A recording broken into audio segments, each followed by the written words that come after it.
Let's focus on the 2018 primary for governor of Illinois. Some time ago, there was the first ever televised Democratic primary debate between all six of the candidates. There was J.B. Pritzker, Chris Kennedy, Theo Hardman, Bob Daber, State Senator Daniel Biss, as well as another person named Robert Marshall, who I haven't seen at any of the debates or forums that we've covered since then. So he seems to be a brand new player on the field. I have no idea where he came from. Oh, wow. And so that's going to be a little bit more research into him about why he's running, because it's interesting enough. I mean, I don't mean to segue off topic, but when we were doing covering the disability forum, he was supposed to be there as well, but then he didn't show up. So it's interesting to know. But I want to add, previously at the Hour Revolution, it was a separate person who was the extra person. Yes, but I really doubt he was sincere in running, especially if you check out his webpage. If you scroll down to the bottom of it, there's a picture of Harambe. But that has nothing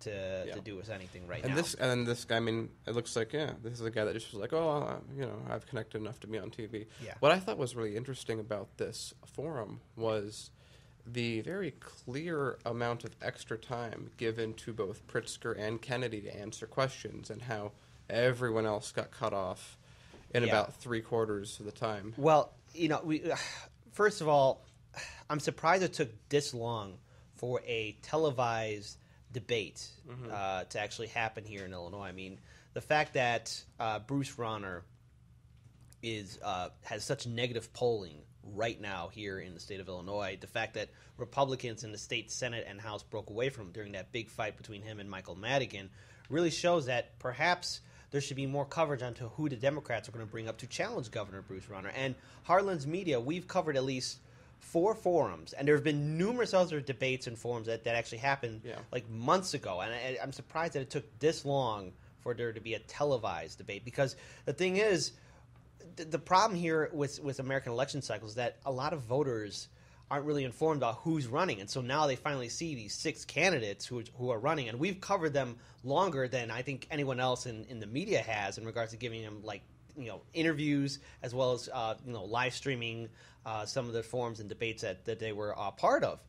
And seeing this on television right off the bat, I saw 2 strong players, and even though Chris Kennedy was given more time to really speak, like how you mentioned earlier, Daniel. Really, there was a rivalry between J.B. Pritzker and State Senator Daniel Biss. And Daniel Biss was still able to hold his ground and really take command of the field. It was really between those two. And I understand that Bob Daber and Theo Hardman also managed to put in some very interesting points, Bob Daber being the only candidate not from Cook County to run for the Democratic governor nomination. But for me, I just witnessing firsthand, Chris Kennedy seemed to be struggling during that entire debate. So I've said, I've said in the past, in the few times I've specifically remember the women's forum that we went to. I think he did a really good job there. I think that was really good. I think he did a good job. It came off well. But I've always had this impression of Kennedy, which has continued to prove true, that he has good days and bad days. Yeah, and you can't be inconsistent like that if you're running for office. Yeah, the thing is, I think he was even given an easy question, and correct me if I'm wrong, where it says, can you name something positive about something of like your candidate? And the thing is... But to give even greater context, Pritzker was first asked, can you say something nice basically about Kennedy? Yeah. And he said, he gave him a compliment of something nice that he's done. Yeah. And then Kennedy was like, well, he's the poster child. I mean, it's like it was a hit at Pritzker that I do think landed to a degree, but it also, whatever it did to Pritzker, it triple backfired on Kennedy, because it's like, this is the time where you're supposed to show, hey, look, I don't agree with this guy. He may be X, Y, and Z, but I can show that I can rise above that, which is really what those type of questions are about. Yeah, and see, the thing is, for all those who don't live in Illinois, let's say you're listening to us, out of state, there's a lot of players here in Illinois politics whose last names have a huge impact. There's the Daleys, the Madigans, the Pritzkers, the Kennedys to some extent, and to a great extent. To a great extent. And the fact that you really couldn't follow through with that Politics 101 playbook shows me that you're going to struggle, especially against Bruce Rauner, or if there's, let's say, one of the Libertarian candidates is up there on the debate stage too, you're going to be struggling too. Yeah, he seems like a guy that lets people get under his skin. Because he seems to really not like Pritzker at all. Mm-hmm. And I think what's interesting is that it did come out from that televised debate. It very much looked like the two people that were running were Pritzker and Biss. Yeah, State Senator Daniel Biss. And the thing is, I don't want to say the moderator was cutting off Daniel Biss too much, because Daniel Biss was at least able to gain some ground. But when you look at some of the gains that Senator Daniel Biss has made so far, especially as the primary election date, March 20th, comes closer, he's gained a lot of ground. He's gotten a lot of support from some unions as well as MoveOn.org. I don't know if Our Revolution has yet thrown its endorsement out. I know I threw out a survey about who Our Revolution should endorse. Same thing for Illinois Attorney General, but no information has come back about that yet. But it's quite clear that when it comes down to it, I wouldn't be surprised if within the next 2 or 3 weeks the field gets narrowed down to at least 2 or 3 potential Democratic candidates who are running. Yeah, so what I'm interested in seeing is, we've covered a lot of people. We've obviously tried to do more work with the Pritzker and Kennedy campaigns. It's been difficult. It has been, but we do actually have at least 2 interviews.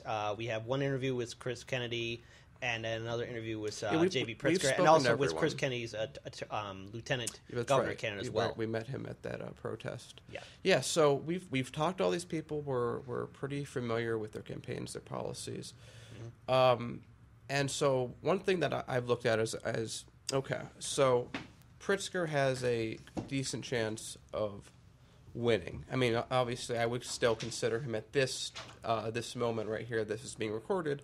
I would still consider him the front runner. I still think if right now there was a vote today, I think that it's most likely that he would win. Now, with all that being said, I think that Biss is gaining momentum, and I see this form of momentum increase.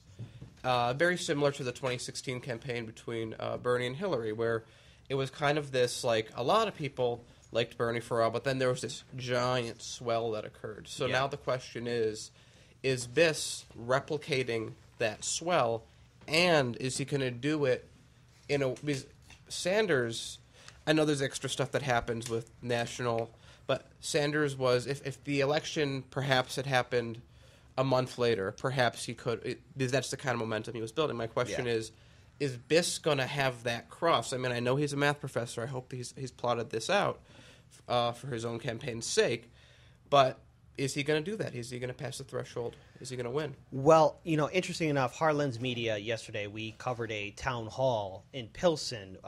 It was him and Teresa Ma. Teresa Ma, who is actually my state representative, actually endorsed Senator Daniel Biss yesterday. And interesting enough, in that town hall, he was talking about a lot of issues that are affecting Pilsen, such as gentrification, as well as the lack of jobs, especially here, not only in Chicago, but all across Illinois, and really about what his plans are to, re-energize our state. Because we're still, like we've mentioned before, time and time again, we're recovering from this budgetary crisis between Governor Bruce Rauner and Michael Madigan during their fight. And at the end of the day, say what you will about Michael Madigan or Governor Bruce Rauner, but if you're in charge of a state, you're the governor, you are the one who has to answer for all the problems. And under his watch, Illinois is where it's at right now. Okay, and there's corruption on both sides. So the thing is, we need new leadership in our state. And if we're going to be going forward, Daniel Biss was really offering,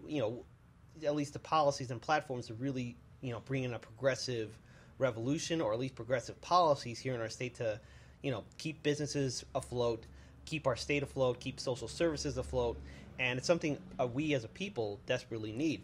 But interesting to point out, and you might actually hear me laugh twice during the forum, and I apologize for that. But J.B. Pritzker managed to send one of his camera people there to film Senator Daniel Biss. This was like the second time we saw it, but apparently he keeps on following Senator Daniel Biss a whole bunch of times because they want to basically catch Senator Daniel Biss saying the wrong thing. But interesting enough, on the live stream, Daniel Biss says, why is J.B. Pritzker sending this cameraman around? it's because he's afraid of them. Yep. And interesting to point out, I don't see Chris Kennedy, Theo Hardman, or Bob Dabur doing that, but they got this one person following Senator Daniel Biss, and that's why, again, going back to our second story was the governor debate. Who were the two people leading that conversation? In all reality, even though Chris Kennedy got more time to answer, it was between Senator Daniel Biss and J.B. Pritzker. If I may, that's one. I see one thing is that, well, of course, Pritzker only has about $8 million in his pocket to give out. I mean, according to IllinoisSunshine.org. Another thing that's kind of funny, that strikes me a little bit funny, is that I believe the Teachers Federations of Illinois actually went behind their members' back and voted to endorse J.B. Pritzker. Which is a complete. It just kind of, I can't wrap my mind around this. Well, it's happened before during the. Remember, if there's one key to this, especially with Biss. The one enemy, and he's come forward. And I said on the debate similar, that he basically burned a bridge with the teachers when he tried to pass the pension bill. That he did that. But there's more to that. No, to that bill. But I'm saying context is it's what people perceive of Biss, right. And if you're a teacher and you hear, "Oh, Daniel Biss is the one that tried to cut your pension," yeah, you're not going to like him. And it's similar to what we're talking about with when he dropped Carlos Rosa. That's what happens when that type of thing happens. You get people that don't like you. Yeah. I mean, most of your donors are in a certain way.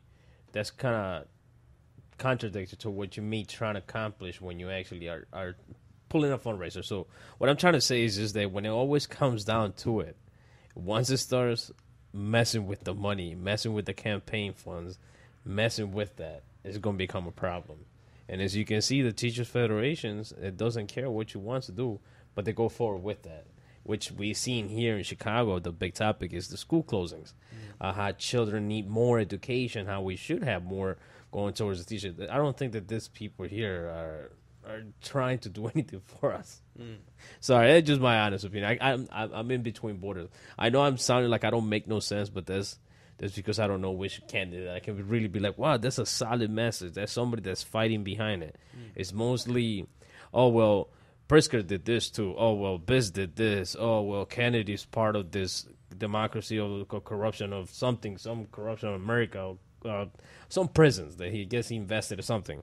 Right. It just from all over the place. And then the one guy that's actually trying to get him, I don't know. I just can't get it. This race. It just, again, it's confusing me more than it's actually helping me. And again, going back to our second story, this was the very first televised debate. It seems too late right now for a lot of voters to really, unless you check out Harlan's Media on our YouTube page as well as on our Facebook page, and actually see we have a lot of material. We have a lot of from the early days. Yes. Especially in the early days, early of 2017, summer of 2017. So please go check them out so that you, our viewing audience, or our listeners, can actually make an informed decision. Because at the end of the day, we really need to have an informed electorate populace. Okay, we need to have people who know who's running for office and why they're running for office. And there's a lot of issues that are affecting our state and environmentally too, especially as we. Go ahead, Lauren. You had something I want to add? I was just going to say, we also need to analyze the establishment Democrats too. If we're going to start analyzing pensions here in Illinois have been problematic for decades, and they was one of the biggest issues on during the special sessions in Springfield last summer when they were debating, what to include in Senate Bill 6 and Senate Bill 9.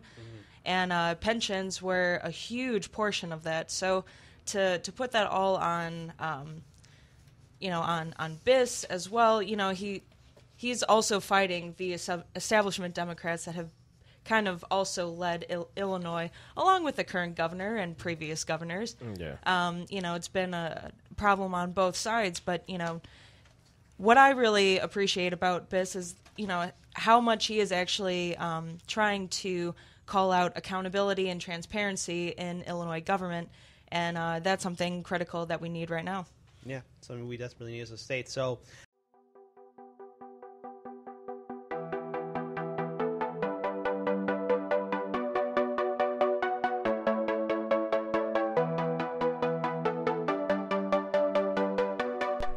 You're watching Hard Lens Media.